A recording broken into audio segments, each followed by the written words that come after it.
D, wait for it, delightful. Check out the name tag. You're in my world now, Grandma. What's up, nerds? So I just finished the latest episode of Ms. Marvel. And I have to tell you guys, in all honesty, I don't know if I like this show. I thought I was going to come on here and be like, I like this show because, I'm all like, you know what? I don't dislike this show, so I must like it. But the thing is, for the most part, I do like it, but there's always some kind of silliness going on. And in this one, we'll talk about when we get to it. But there's just some that, it's like there's these charming, heartfelt moments, and then it just jumps over to silly-nilly. And I'm all like, oh, who is this part for? Like 12-year-olds? Because I mean, why did you jump to this? It's not good. But for the most part, the episode is good. Like I'll say like 90%. It's just one specific part that I'm all like, what's going on here? I mean, I know what's going on, but it's like, why would you do it like this? I do have to say though, I do like the main actress, Iman Vellani. I don't know how to say her last name. But I do like her. I've seen her in interviews and stuff. She's very charming and super fun. And I do like her a lot. Also, Kamala in this show is not the one from the comic books. I can tell you that right now, because the one from the comic books is just annoying. I cannot stand her at all. I didn't like those comic books. I only read up to issue 9, which we will get into. This takes place after that because I've never read this part where she actually, because I did look into it, and she does go to Karachi / Pakistan later on, but in this episode she does. So yeah. And I did read somewhere, or maybe I heard somewhere, I don't remember, that the comic books eventually did get a little bit better once they found their footing. But I'm all like, I'm sorry, I ain't got money to be spending on crappy comic books. Okay. So why don't we go ahead and dive into this breakdown and everything. But before I do, I just want to say that if you like what I do here and you enjoy independent content here on YouTube, please consider subscribing to my channel. YouTube is always changing up their algorithm, and small channels like mine, we always get shoved to the back of the line. So please ask that you like, share, and subscribe, and I thank you in advance. Also, you guys can hit that tip button that's down by the like button. While you're hitting the like button, hit that tip button. You know what I'm saying? Anyways, okay. Yeah, help Daddy out. Okay, so it starts off in the air because they're in a plane. And, she's sitting by the window looking out. I don't mind planes. I just don't like turbulence. I mean, it's like, who likes turbulence? But I remember when I was coming home back from my honeymoon.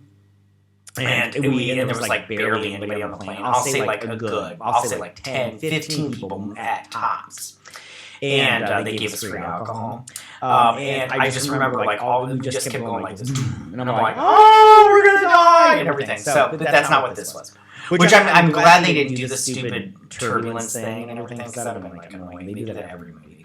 So her mother, I can't remember what her mom says here. But she's like, oh, am I allowed to speak now? And she's all like, you ruined your brother's wedding. And I'm all like, and this is another thing.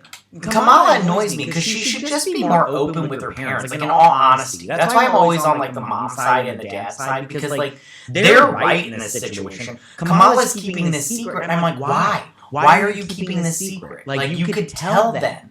They could probably help you out, but no, you're just keeping a secret. Like,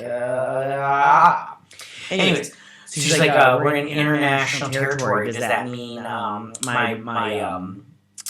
grounding doesn't exist anymore? And she's like, how about for a while we're here, we just have a truce? And so she texts Nakia, which again was so sensible. The mom is being sensible. That's the thing. Kamala acts like she's like a tyrant. I'm all like, no. Your mom and dad are being very reasonable parents. I don't understand what's your problem. But maybe I'm just biased because I'm a parent also. But I just go, it's not like it's like they literally. They've been more lenient on you than I would. So she texts Nikki and she's like, I'm so sorry, please answer me. I'll explain everything. And Nakia is all upset that she didn't tell her about her powers, but I'm like, Nakia, you come off like a rational, sensible child. But why you're gonna be a baby now about this? You didn't tell me you had powers. It's like calm down, sister. She barely understands everything going on herself, and you expect her to just jump right out and just tell you right away. I mean, get out of here. Anyways, so they arrive at Karachi, or at least I think it is. That's where they were going. I think it's Karachi. Karachi. Anyways. And there's a bunch of people waiting for relatives, and she runs into her cousins, and they're like, hey, cousin, and everything, but you don't remember us. She's like, oh, I remember you guys, and everything. So then in pops in her grandmother. Now, her grandmother I found very charming. I liked this character. She's so stinking cute. She's like, hey, and she's like, oh, I like your bracelets. And she's like, oh, you can have them. And she's like, oh, no. And I was like, how cute is that? She wants to give her bracelets and everything. It's so sweet. And so she sees her daughter, and she's like, oh, you're not eating enough and everything. And my mom does that too. So it's like, you're not eating enough. I'm like, oh, trust me, I'm eating enough. Probably too much. So they're driving back home in this little taxi or whatever, or this car of some sort. And they get there, and there's the dog. And this is her house. I'm all like, Kamala's mom comes from money. Because, look how nice this house is. I mean, I don't know if this is, like, a big fancy house in Pakistan, but, look at it. It's got a gate. She's got a little doorman, a gate man. And then she's got this house, and the inside is nice, too. I was like, who are you playing, girl? Come on. So, she's like, your room is on the right, and she's like, this one, and why do people do that in movies? They're just like, what? This one, even though you're not right here, I'm going to go in anyways, and everything. She goes in, it's obviously a room that she's painted in, she's drawing, she's like, I didn't know you could draw. She says something about how, like, I draw, so because that's all I have of my memories, and she shows her the picture, and this is the only picture my father had of me as a baby. And she's all like, and then this is, Ashia. She's like, or at least of what I remember of her. I mean, she did a good job. It looks like Ashia. Yeah. So then she starts talking to her. She shows her the bangle, and she's all like, this was passed down kind of thing. And she's all like, this helped me during that train situation with the blanket of stars and everything. And she's like, you're a Jinn. And everything, and she's like, I just feel like I'm screwing up, and I'm just making everything, something about like I'm shattering everything into pieces or whatever. And she talks about how, and I really like this, and I'm paraphrasing most of it because I didn't write it down, but she talks about how she's like, my passport says Pakistan, but I was born in India. And she's like, when you live the life that I live, and you live the life that how I live, you learn to accept and appreciate the pieces. And I thought that was nice. I was like, you know what? I totally get it. You're adorable. I love you. Yeah. So then she's sitting here, and she falls asleep. She has memories of, like, the fight. She wakes up, and her cousins are there, and she's like, the one cousin's like, I didn't know you had a little friend in bed with you. And I'm like, what's up with you people in this freaking stuffed animal? Who cares? She's like, get up, sleepyhead. And they're like, we're going to take you to the country club. And what a country club. Look at that. That's nice. And they're like, Kamala wore jeans, so she's super hot. Look at her sweating and everything, beads of sweat and everything. And they're like, we'll take you to the mall so you can pick out something more, your cousins will take you to the mall so you can pick out something more modest. And I didn't think that's the thing. She's got on jeans and a shirt that's covering, and two shirts covering up most of what, her body. And maybe, and listen, maybe I'm just, a big hooer. But, I mean, what she's wearing is not like, she's not like scantily clad. It's not like she's showing off her belly button and everything. Like I'm just, every time they mention modesty, I'm all like, but she dresses like, a grunge fan from the 90s most of the time with her big ass hoodies. And like here, like, I don't know what's not modest about what she's wearing. But then she eats something. It's these little biscuits, and they're obviously spicy because she's all like, her mouth is dying. So then they take her to what they say is the oldest part of the city. And they say a lot of people settled here when they first came here. And then they're going around to the market, and she's taking pictures, and he's like, is this hip enough for your American Instagram or whatever? And when he's like, yeah, that was just gonna be like, oh, shut up. Anywhere in another country is Instagrammable. And, memories, so she's spending money on stuff that she really doesn't need. Like the sunglasses, the glasses she buys are freaking ugly. But this guy takes her picture and he's like, 50 whatever bucks. And she's all like, I'll give you the 50 for the picture and directions to the train station. And he gives the worst directions. He's like, you take a left, and then you take another left, and then a little right, and then another left, and over the bridge and everything. And I'm all like, who's giving it? Is my wife giving directions here? What kind of directions is that? I mean, you head north.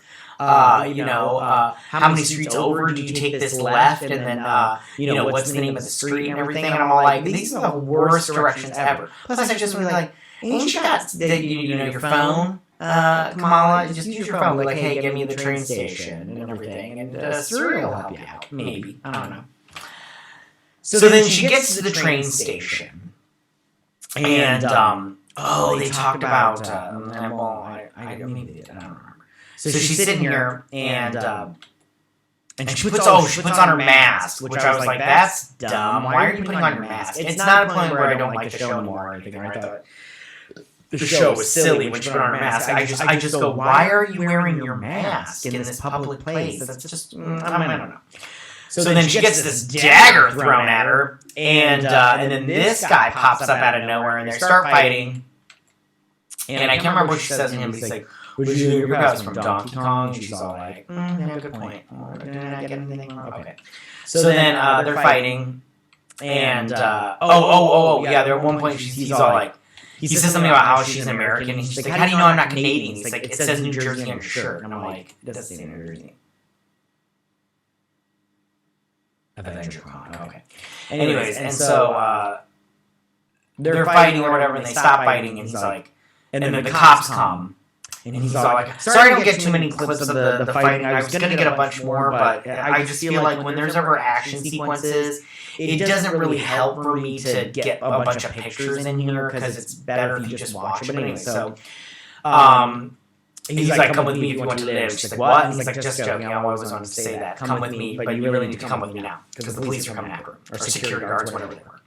So they go into this little shop, he grabs his little takeout, and he's like, you need to be able to recognize the little things around you, or some crap like that. And he opens up this panel, and they go into this nice place.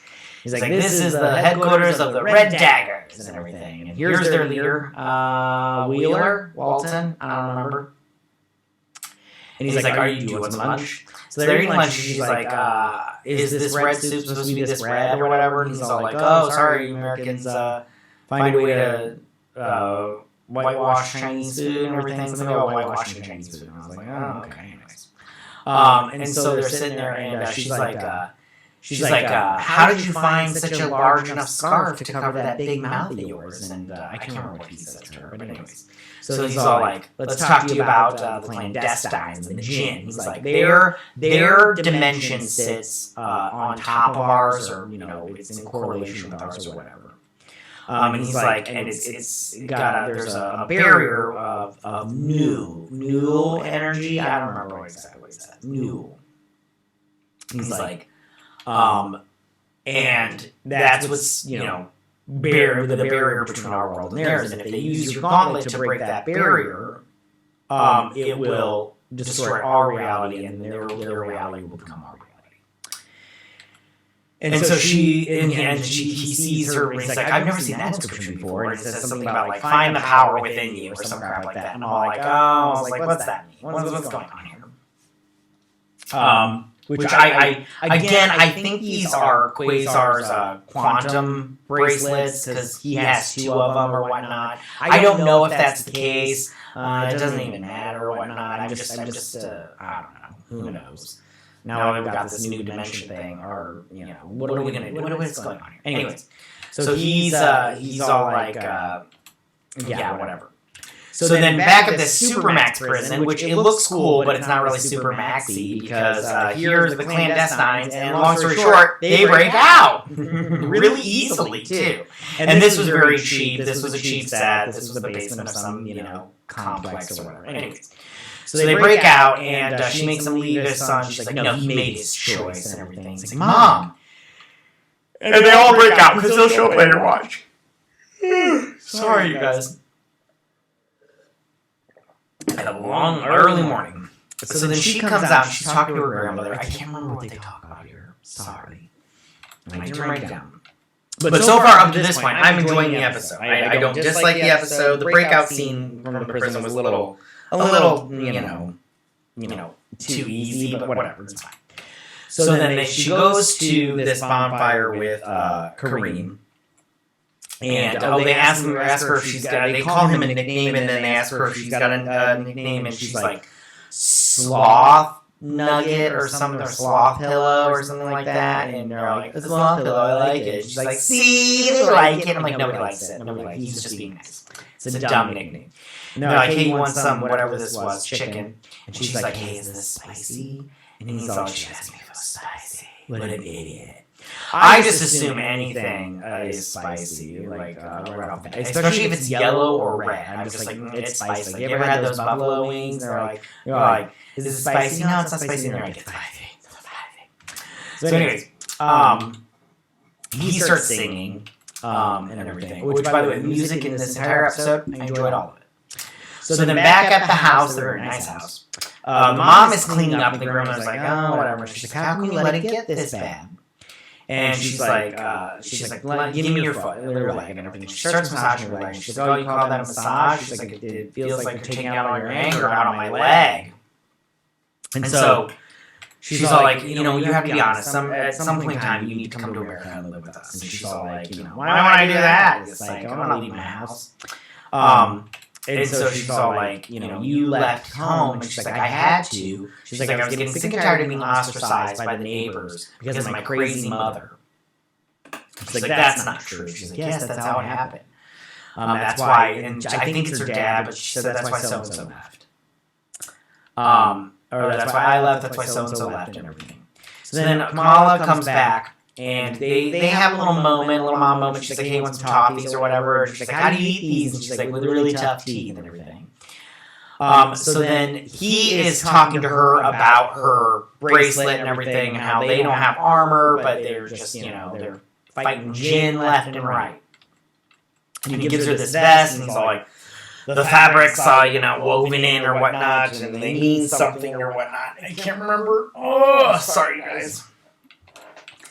And so then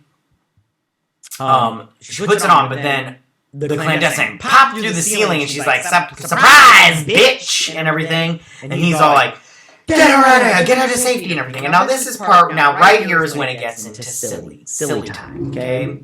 Because then what happens is he gets her behind this glass door right here, and Hammerman, he can't break through the glass with his little hammer, his little ball hammer.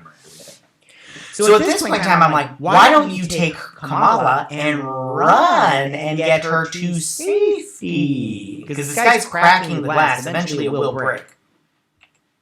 He defeats all these clandestines and everything. And then he smashes his head into the glass. Then he breaks through the glass, making her not safe anymore. And I'm all like, what's going on here? What's going on? So they're like, run and everything. They get on this little rickshaw thing. And they're going through the street. They get the bad guys, half of them get on this rickshaw thing. And then these two knuckleheads, Crazy Eyes and Leslie Jones, they get in a whole bus. They steal a whole bus. And they're going after him. He's like, go faster. They're looking crazy. He's like, I'm gonna eat him and everything. So she's using her powers on this family that has like a baby or whatever. And the bus flips over, but they're kind of fine or whatnot. And they separate. Sorry, guys. I really am. Well, I need a little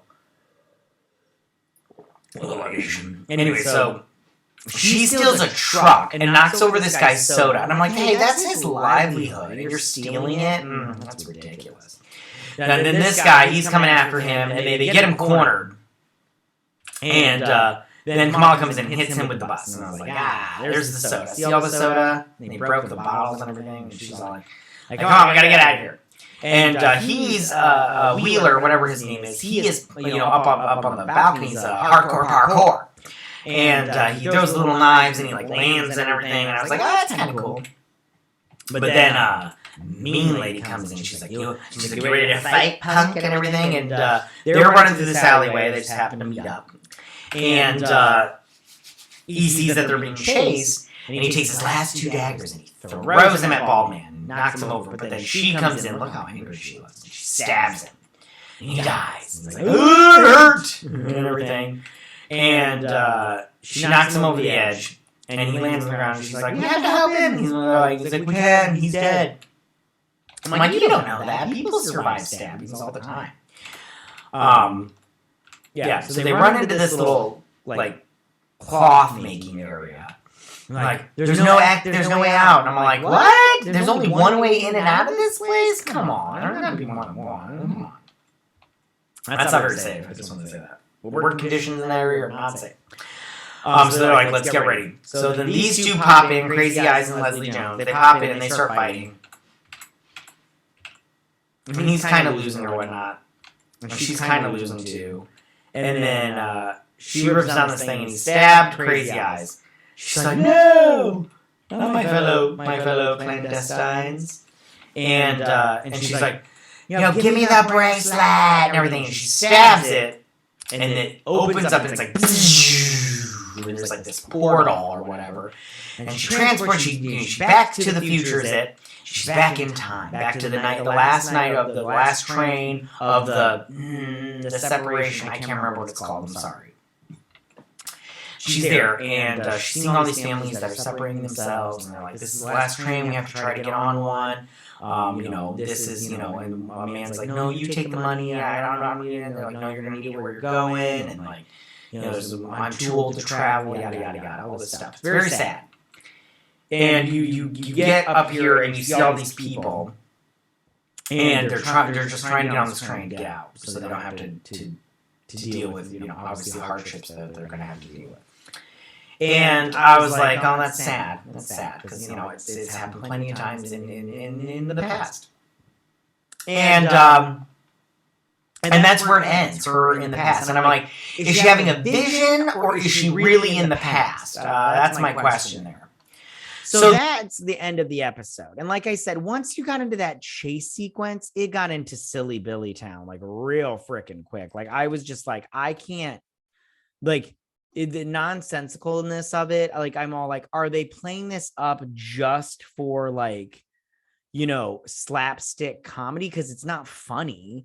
And I just didn't like it. I'm trying to be a super douche or whatever. I just didn't like it. Like I was like that last part. Other than that, even her going back in time was not that bad. It's just that small chase sequence that I was just like, this is just nonsensical. Disney, I don't think, because Moon Knight did the same thing where I didn't think that chase sequence was that great. Boba Fett did the same. Maybe Disney isn't good at chase sequences. Maybe they're just not. Although maybe their TV shows aren't good at chase sequences. If you can't afford a chase sequence, don't do it. So that is my breakdown and review of this episode. Tell me, what did you guys think about all of this? Did you like this episode? Did you not like this episode? Did you what was your favorite part? Are you like me and you thought the chase sequence was a little silly, or you like the chase sequence and you thought it was spot on? I didn't mention some stuff that I forgot to mention, but for instance, like that Red Dagger character, he shows up in the comic books, but I haven't seen him. I didn't see him in the comic books because, like I said, I didn't get that far in the comics because I had to bail. I ain't got money for that nonsense. I just his character in the show was okay. All right, you guys. So that's my breakdown. Tell me what you guys thought. Go ahead and leave all your comments in that section down below. If you like what you saw, go ahead and hit that like button. I won't mind. Go ahead and hit that tip jar too. I won't mind that either. It helps me out and everything. Keep this channel going. And if you're new to my channel, please hit that subscribe button. I'd greatly appreciate it. And I will see you guys on my next Miss Marvel breakdown and review. You guys have a good week. Bye.